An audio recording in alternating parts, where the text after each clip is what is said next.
अपने राजस्थान इतिहास विषय के ऊपर चर्चा कर रहे थे।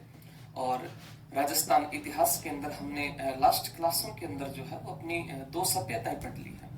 हमने सबसे पहले कालीबंगा सभ्यता के बारे में पढ़ा था। कालीबंगा के बाद में हमने आहड़ सभ्यता जो है, ये आहड़ सभ्यता भी पढ़ ली थी और कल क्लास नहीं हो पाई थी, इसके लिए खेद है हमें। और आज अपने जो है वो अगली नई सभ्यता जो है उसको शुरू करेंगे। तो आज अपने गणेश्वर सभ्यता के ऊपर बात करेंगे। अपनी जो सभ्यता रहेगी आज की, वो सभ्यता कौन सी है? तो आज की अपनी जो सभ्यता है, जिस सभ्यता का नाम है गणेश्वर सभ्यता। आज अपने गणेश्वर सभ्यता के ऊपर बात करेंगे। गणेश्वर सभ्यता पर बात करेंगे। गणेश्वर सभ्यता के ऊपर चर्चा करेंगे। पिछली क्लास में हमने जो सभ्यता पढ़ी थी वो कौन कौन सी थी? तो एक तो कालीबंगा और एक सभ्यता जिसका नाम था आहड़ सभ्यता। तो आज हम गणेश्वर सभ्यता पढ़ने जा रहे हैं। देखिएगा, गणेश्वर सभ्यता जो है, ये गणेश्वर सभ्यता वर्तमान में कहां पर है? तो वर्तमान में नीम का थाना में है। गणेश्वर वर्तमान में कहां पर है? तो गणेश्वर सभ्यता वर्तमान में नीम का थाना में है। नीम का थाना, नीम का थाना वर्तमान में नीम का थाना के अंदर है।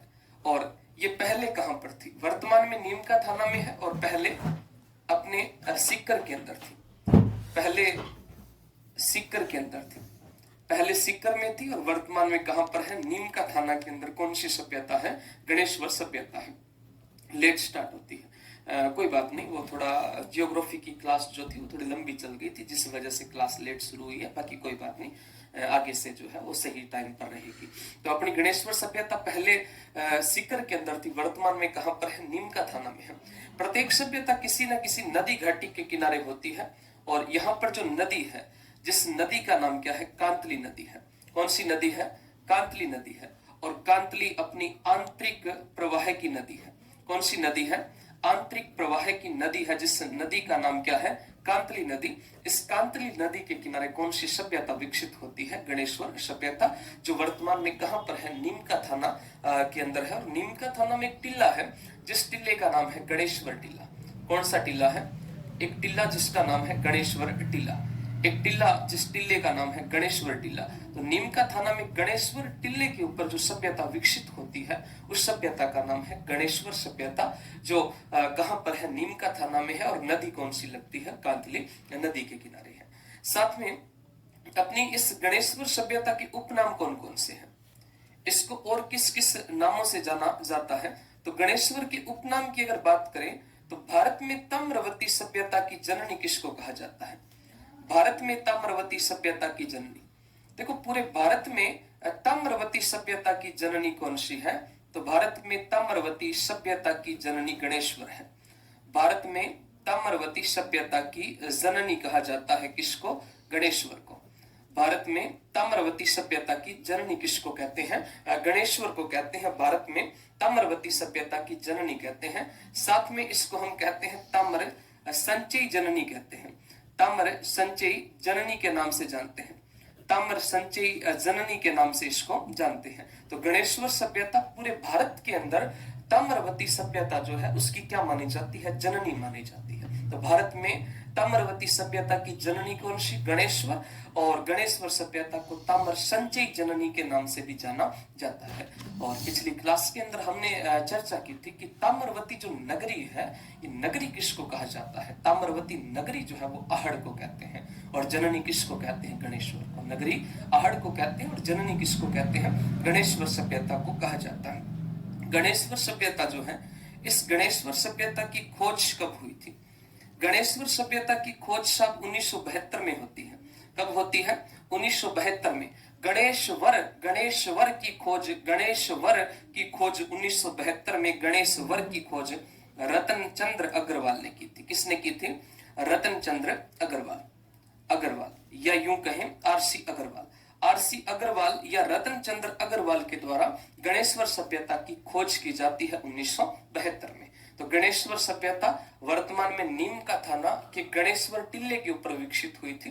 पहले ये अपनी गणेश्वर सीकर के अंदर थी। नदी कौन सी है? कांतली। और कांतली कैसी नदी है? आंतरिक प्रवाह की नदी है।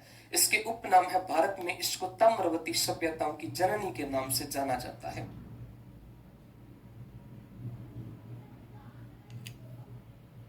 जननी के नाम से जाना जाता है। साथ में इसको ताम्र संचयी जननी कहते हैं। इसकी खोज 1972 में कौन करते हैं? आरसी अग्रवाल ने की थी। और आरसी अग्रवाल जिसका पूरा नाम है रतन चंद्र अग्रवाल। खोज आरसी अग्रवाल करते हैं। और गणेश्वर सभ्यता का जो उत्खनन है ये किसके द्वारा किया गया था? देखिए, खोज 1972 में हुई थी। और गणेश्वर का जो उत्खनन है ये कब होता है? गणेश्वर का उत्खनन जो था ये 1977-78 में होता है। खोज 1972 में हुई थी और उत्खनन 1977-78 के अंदर होता है। वही व्यक्ति जिसका नाम था आरसी अग्रवाल, जिन्होंने खोज की थी, उनके द्वारा ही इसका उत्खनन किया जाता है। लेकिन इनके साथ में जो दूसरा व्यक्ति था जिसका नाम था विजय कुमार। क्या नाम था? विजय कुमार। तो आरसी अग्रवाल और विजय कुमार ने मिलकर गणेश्वर सभ्यता का उत्खनन किया था। और कब किया था उत्खनन? 1977-78 में। खोज 1972, आरसी अग्रवाल, रतन चंद्र अग्रवाल ने गणेश्वर की खोज की थी। और गणेश्वर का उत्खनन जो है वो 1977-78 में रतन चंद्र अग्रवाल और विजय कुमार के द्वारा इसका उत्खनन जो है वो किया जाता है। कौन सी सभ्यता का? गणेश्वर सभ्यता का। देखिए, गणेश्वर सभ्यता अपनी ताम्रवती सभ्यता है। कैसी सभ्यता है? ताम्रवती सभ्यता है। या फिर हम यूं कहें कि ताम्रयुगीन सभ्यता कौन सी है? तो ताम्रयुगीन सभ्यता। इंडिया हिस्ट्री की क्लास पूरी हो गई क्या सर? शुरू हुई थी क्या इंडिया हिस्ट्री की क्लास? मैंने तो राजस्थान शुरू किया था और राजस्थान में अपना पहला टॉपिक चल रहा है जिस टॉपिक का नाम है सभ्यताएं। और अपनी सभ्यताओं में गणेश्वर सभ्यता पढ़ रहे हैं। ठीक है, इसके बाद में देखिएगा, गणेश्वर से सबसे पहले जो है वो हमें क्या प्राप्त होता है? सबसे पहले तांबा जो है, ये सबसे पहले तांबा कहां से उत्पादित किया गया था? सबसे पहले तांबा कहां से उत्पन्न किया गया था? सबसे पहले तांबा जो है ये सबसे पहले तांबा उत्पन्न किया गया था। सबसे पहले तांबा उत्पन्न किया गया कहां से? सबसे पहले तांबा उत्पन्न किया गया था तो गणेश्वर से सबसे पहले क्या उत्पन्न किया गया है? तांबा उत्पन्न किया गया है, जिसकी वजह से गणेश्वर को ताम्रवती सभ्यता की जननी कहा जाता है। क्या कहते हैं? ताम्रवती सभ्यता की जननी कहा जाता है। सबसे पहले यहां से तांबा उत्पन्न किया गया, जिसकी वजह से ताम्रवती सभ्यता की क्या कहते हैं? जननी कहते हैं। और नगरी किसको कहा जाता है? नगरी कहते हैं गणेश्वर को। जननी नगरी जो है वो आहड़ को कहा जाता है। जननी किसको कहते हैं? जननी कहते हैं गणेश्वर को, क्योंकि यहां से सबसे पहले हमें क्या प्राप्त हुआ है? तांबा प्राप्त हुआ है। गणेश्वर से लगभग 99% उपकरण किसके प्राप्त हुए हैं? यहां से हमें 99% उपकरण जो है ये 99% उपकरण तांबे के मिले हैं। 99% उपकरण शुद्ध तांबे के मिले हैं। गणेश्वर से सबसे ज्यादा शुद्ध तांबे के जो उपकरण है वो मिले हैं। 99% शुद्ध तांबे के उपकरण जो है वो कहां से मिले हैं? गणेश्वर से मिले हैं। कहां से मिले हैं? गणेश्वर से 99% शुद्ध तांबे के उपकरण मिले हैं। और तांबे के उपकरण कौन कौन से मिले हैं? जैसे अगर हम बात करें कि यहां से हमें तांबे का एक तो मिला है तांबे का तीर, तांबे का तीर मिला है। साथ में यहां से तांबे का मिला है भाला। और साथ में मिला है मछली पकड़ने वाला कांटा। मछली पकड़ने वाला कांटा, मछली पकड़ने वाला कांटा, मछली पकड़ने वाला कांटा यहां से मिला है। साथ में यहां से मिला है हमें बाणागर।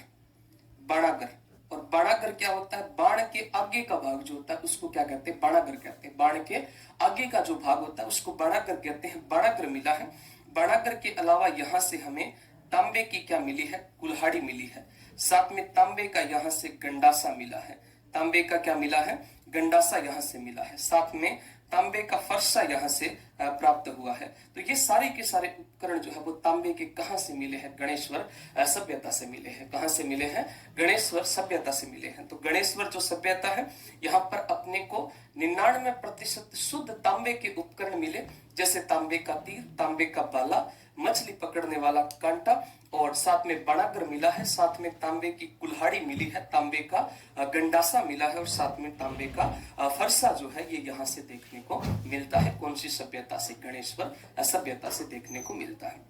साथ में गणेश्वर में मकान किसके बनाए जाते थे? तो यहाँ पर मकान जो है वो पत्थर के बने हैं। गणेश्वर में मकान किसके बने हैं? तो मकान गणेश्वर में बने हैं पत्थर के। मकान किसके बने हैं? पत्थर के बने हैं। पत्थर के मकान बने हैं, ये बात ज्यादा महत्वपूर्ण नहीं है, कौन सी बात से? कि विश्व में सबसे पहले यहाँ पर क्या मिले थे? पत्थर के बांध मिले थे। पत्थर के यहाँ से क्या मिलते हैं? पत्थर के बांध मिलते हैं। पत्थर के बांध कहाँ से मिले हैं? पत्थर के बांध जो है ये गणेश्वर सभ्यता से मिले हैं। पत्थर के बांध विश्व में सबसे पहले कौन सी सभ्यता से मिलते हैं? तो विश्व में सबसे पहले पत्थर के बांध जो है, ये सबसे पहले पत्थर के बांध गणेश्वर सभ्यता से मिले थे। गणेश्वर सभ्यता जहां पर मकान तो पत्थर के बनाए जाते हैं, लेकिन इसके साथ साथ यहाँ पर अपने को पत्थर का क्या मिला है? बांध मिला है। और विश्व में पहली बार पत्थर का बांध कहां से मिला था? तो विश्व में पहली बार पत्थर का बांध जो है वो अपने को गणेश्वर सभ्यता से देखने को मिलता है। इसके अलावा गणेश्वर से हमें काले व नीले रंग के मर्दभांड मिले हैं। कौन से रंग के? काले व नीले रंग के मर्दभांड मिले हैं। मिट्टी के बर्तन मिले हैं काले व नीले रंग के। काले व नीले रंग के कृपशवाणी मर्दभांड मिले हैं। कृपशवाणी मर्दभांड, काले व नीले रंग के कृपशवाणी मर्दभांड कहां से देखने को मिले हैं? तो काले व नीले रंग के कृपशवाणी मर्दभांड गणेश्वर सभ्यता से देखने को मिलते हैं। गणेश्वर सभ्यता जो है, इस गणेश्वर सभ्यता का समय कितना है? गणेश्वर सभ्यता का समय 2800 बीसी है। गणेश्वर सभ्यता का समय कितना है? 2800 बीसी इसका समय है। 2800 बीसी यानी कि बिफोर क्राइस्ट तक किसका समय माना जाता है? गणेश्वर सभ्यता का माना जाता है। सब चीज पत्थर की बनी हुई मिली है सर जी। राइट, हाँ जी। गणेश्वर में पत्थर के बांध मिले हैं, पत्थर के मकान मिले हैं, लेकिन उपकरण जो है वो किसके मिले हैं? तांबे के यहाँ पर उपकरण जो है वो हमें देखने को मिले हैं, क्योंकि सबसे पहले जो है वो तांबा यहीं से उत्पन्न किया गया था। कितने बजे सर क्लास चालू होती है? देखिए, क्लास शाम को 6 बजे से क्लासेस शुरू हो जाती है। सबसे पहले पॉलिटी की क्लास थी, जियोग्राफी और हिस्ट्री की क्लास 8 से 9 बजे तक है, ठीक है। उसके बाद में काले व नीले रंग की कृपशवाणी मर्दभांड यहाँ से मिले हैं। समय कितना है? 2800 बीसी। कौन सी सभ्यता का समय माना जाता है? 2800 बीसी गणेश्वर सभ्यता का समय माना जाता है। देखिए, गणेश्वर सभ्यता जो है इसमें और हमें क्या क्या चीजें देखने को मिलती है। तो गणेश्वर अपने राजस्थान में तांबे की जो प्रसिद्ध खान है, तांबे की प्रसिद्ध खान कौन सी है? तांबे की प्रसिद्ध खान है खेतड़ी। तांबे की प्रसिद्ध जो खान है वो कौन सी है? तो तांबे की प्रसिद्ध खान है खेतड़ी। और ये जो खेतड़ी खान थी, ये खेतड़ी गणेश्वर के कारण अस्तित्व में आती है। किसके कारण अस्तित्व में आती है? तो गणेश्वर के कारण अस्तित्व में आई थी। गणेश्वर के कारण अस्तित्व में आती है, अस्तित्व में आती है। गणेश्वर के कारण अस्तित्व में कौन सी खान आई थी? तो तांबे की प्रसिद्ध खान खेतड़ी जो है, इस खेतड़ी खान को चर्चित करने के पीछे अगर कोई है तो कौन है? अपनी गणेश्वर सभ्यता है। कौन है? गणेश्वर सभ्यता है। कौन सी? गणेश्वर सभ्यता है। 9 बजे बाद तो कोई क्लास नहीं है, बिल्कुल 9 बजे के बाद क्लास नहीं है। सुबह क्लास जो है वो लगभग अपनी 6 से 7, 7 से 8, 8 से 9 ऐसा टाइम सुबह रहता है। 5 क्लास आती है सिर्फ। हाँ, वो आपके जो है वो मेटर के हिसाब से आती है कि आपके कौन कौन से टॉपिक, कौन कौन से सिलेबस जो है वो लगते हैं, सब्जेक्ट लगते हैं, उसके हिसाब से आपको क्लासें मिलती है, ठीक है। तो तांबे की प्रसिद्ध खान, जिस खान का नाम क्या है? खेतड़ी। और खेतड़ी किसकी वजह से अस्तित्व में आई थी? गणेश्वर की वजह से। सबसे बड़ी और सबसे महत्वपूर्ण बात गणेश्वर में ये है कि संपूर्ण सिंधु घाटी सभ्यता जो थी, इस संपूर्ण सिंधु घाटी सभ्यता में, संपूर्ण सिंधु घाटी सभ्यता में, संपूर्ण सिंधु घाटी सभ्यता में, चाहे वो हड़प्पा हो, चाहे वो मोहनजोदड़ो हो, चाहे वो कालीबंगा हो, संपूर्ण सिंधु घाटी सभ्यता में तांबे की पूर्ति कहां से होती थी? तांबे की पूर्ति जो है ये गणेश्वर से होती थी। तांबे की पूर्ति कहां से होती है? गणेश्वर से। संपूर्ण सिंधु घाटी सभ्यता में तांबे की पूर्ति कहां से होती है? गणेश्वर से होती है। संपूर्ण सिंधु घाटी सभ्यता में तांबे की पूर्ति गणेश्वर से हुई, जिसकी वजह से गणेश्वर जो सभ्यता है, इस गणेश्वर को पुरातत्व का पुष्कर कहा जाता है। क्या कहते हैं इसको? पुरातत्व का पुष्कर कहा जाता है। पुरातत्व का पुष्कर कहते हैं। पुरातत्व का पुष्कर किसे कहा जाता है? पुरातत्व का पुष्कर गणेश्वर को कहा जाता है। जो गणेश्वर सभ्यता वर्तमान में कहां पर है? नीम का थाना में है। कहां पर है? नीम का थाना में। कौन से टिल्ले पर अस्तित्व में आई थी? गणेश्वर टिल्ले पर अस्तित्व में आई थी। पहले ये सीकर के अंदर थी। पहले कहां पर थी? सीकर में। और नदी कौन सी है? कांतली। और कांतली कैसी नदी है? आंतरिक प्रवाह की नदी है। कांतली आंतरिक प्रवाह की नदी है। इसके उपनाम भारत में ताम्रवती सभ्यताओं की, इसको क्या कहते हैं? जननी कहते हैं। भारत में ताम्रवती सभ्यताओं की जननी कहते हैं। साथ में ताम्र संचयी जननी के नाम से किसे जाना जाता है? गणेश्वर को ताम्र संचयी जननी के नाम से जाना जाता है। खोज 1972 में कौन करते हैं? आरसी अग्रवाल, यानी कि जिनको अपने किस नाम से जानते हैं? रतन चंद्र अग्रवाल के नाम से जानते हैं। और इसका उत्खनन जो है वो 1977-78 ईस्वी के अंदर किया गया था। कौन करते हैं उत्खनन? तो एक तो आरसी अग्रवाल और दूसरा व्यक्ति जिसका नाम क्या था? विजय कुमार। सबसे पहले यहाँ पर क्या उत्पादन किया गया था? तांबा। सबसे पहले तांबा कहां से उत्पादित किया गया था? तो तांबा सबसे पहले गणेश्वर से उत्पादित किया गया, जिसकी वजह से गणेश्वर को ताम्रवती सभ्यताओं की जननी कहा जाता है। ताम्रवती सभ्यताओं की जननी कहते हैं। यहाँ पर 99% उपकरण हमें किसके मिले हैं? तांबे के मिले हैं। जैसे तांबे का तीर, तांबे का भला, मछली पकड़ने वाला कांटा, साथ में बाणाकर यानी कि बाण के आगे का भाग, कुल्हाड़ी, गंडासा, फरसा, ये सारी चीजें यहाँ पर हमें तांबे की देखने को मिली है। और साथ में यहाँ पर मकान किसके मिले हैं? मकान मिले हैं पत्थर के। और साथ में बांध कौन से मिले हैं? पत्थर के बांध यहाँ पर देखने को मिलते हैं। विश्व में सबसे पहले पत्थर के बांध अगर कोई सभ्यता से मिले हैं तो वो कौन सी सभ्यता से मिले हैं? तो गणेश्वर सभ्यता से मिले हैं। काले व नीले रंग के क्रपशवाणी मर्द बांड यहाँ से देखने को मिले हैं। तांबे की प्रसिद्ध खान खेतड़ी गणेश्वर की वजह से अस्तित्व में आती है। साथ में संपूर्ण सिंधु घाटी में तांबा कहां से पहुंचाया जाता था? तो तांबा गणेश्वर से पहुंचाया जाता था। और इसी के साथ में आपकी गणेश्वर सभ्यता भी कंप्लीट हो जाती है। सबसे पहले हमने जिस सभ्यता के ऊपर चर्चा किया था वो सभ्यता अपनी कौन सी थी? कालीबंगा सभ्यता। कालीबंगा के बाद में हमने कौन सी सभ्यता पढ़ी? आहड़ सभ्यता। और आहड़ के बाद भी अपनी कौन सी सभ्यता पूरी हो जाती है? गणेश्वर सभ्यता। और इस गणेश्वर सभ्यता के बाद में अगली जो आपकी सभ्यता है वो है बेराट। कौन सी सभ्यता है? अगली सभ्यता है बेराट।